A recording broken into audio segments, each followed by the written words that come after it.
The only way to actually implement something like a no-fly zone is to send NATO planes into Ukrainian airspace and to shoot down Russian planes, and that could lead to a full-fledged war in Europe. President Biden has been clear that we are not going to get into a war with Russia.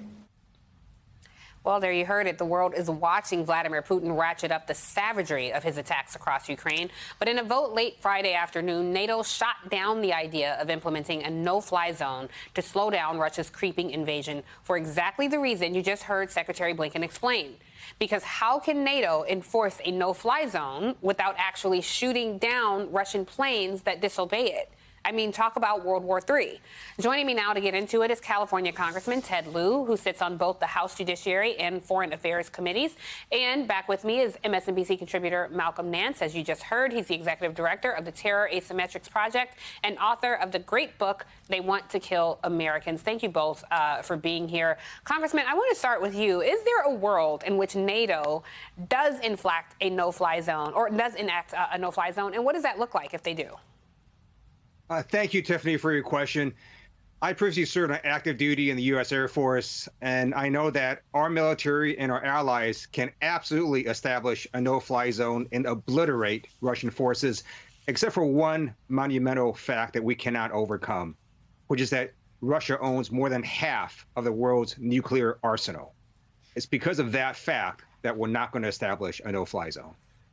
That is absolutely terrifying. And I think this is something that is helpful for our viewers to hear, because most Americans, I would argue, do not understand what a no-fly zone means.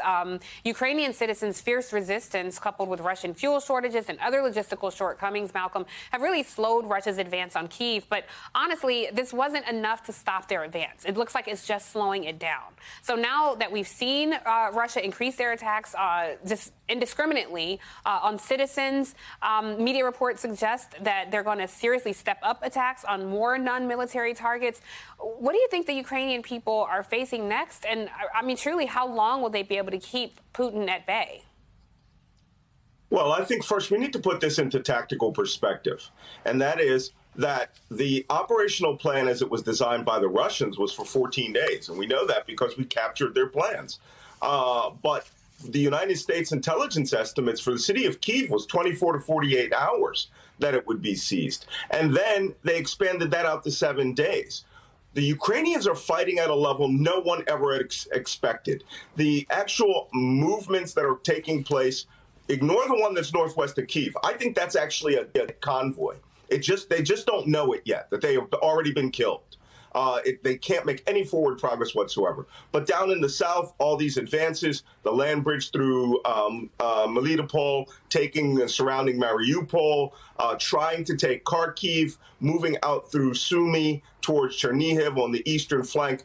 Those are also very important. But one thing we're also forgetting, they are extending themselves beyond their ability to fuel their vehicles. They are really in a position where they can be counterattacked and cut off. When you see these maps like the one that you have displayed right there, ignore the red in those lines. The only thing they actually control are the roadways leading to those towns and cities, and perhaps some of the towns and cities themselves, like we saw down in Kherson, which I thought Kherson would go in the first 24 hours. It's taken a week. This is a very, very slow war.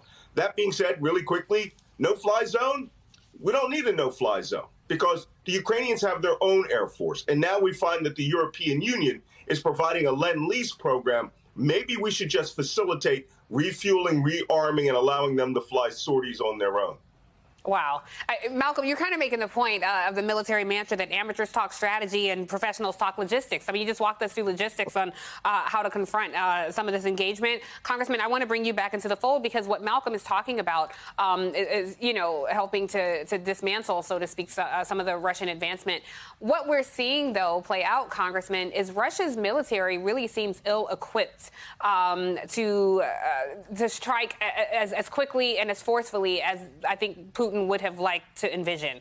I think it's really interesting we break down for our viewers the difference in these soldiers, right? There are actual people who are in the army, and then there are contract soldiers. So there are conscript soldiers who have 1-year contract, and then there are contract soldiers, which is 70% of Russia's military, and they are paid significantly more than the other soldiers. So what Russia has is a morale problem.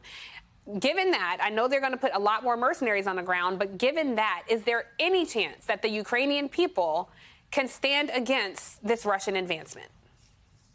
Absolutely. So one reason that we're seeing the Russians have these failed attacks is because of the tremendous will and spirit of the Ukrainian people.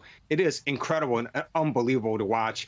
It's also because we armed them with over $3 billion of equipment since 2014, and we should do more. So since we're not going to really be able to establish a no-fly zone, let's give them the equipment to be able to shoot down Russian planes. Let's give them unmanned aerial combat vehicles. Let's encourage additional planes to be transferred from Eastern Bloc countries that the Ukraine Air Force is used to flying. There are other ways we can help this Ukrainian military and their civilian population. And then let me just say, when I was in the military, we would do these joint exercises where all we did was move people around. And we did that because logistics is hard. Just getting the right equipment in the right place, having enough fuel, feeding everyone. And it's pretty clear to me that the Russians are very bad at this, and it's something that we can absolutely exploit. And then one final point. With these Russian soldiers in Ukraine, I think there's ability to do massive informational warfare on them. Some of them have phones. Let's get them lots of information about why they're in Ukraine and why they should leave and why they're fighting a war that no one really wants. Yeah, absolutely. And Malcolm, you're going to stick around because I have more questions for you. But as we go to break, I do just want to show our viewers some of the spirit of the Ukrainian people. This is a viral video of a Ukrainian grandmother taunting a Russian soldier with sunflower seeds. I do want to say NBC News has not independently confirmed the details of when and where this took place. But what you see there is this woman in Ukraine, and she tells a Russian soldier to put these sunflower seeds in your pocket so they grow from the soil when you die, which will always be Ukrainian soil. That just encompasses some of the spirit of the Ukrainian people. Malcolm Nance will return in the next hour. And thank you so much, Congressman Ted Lieu, for your service and for being here this morning.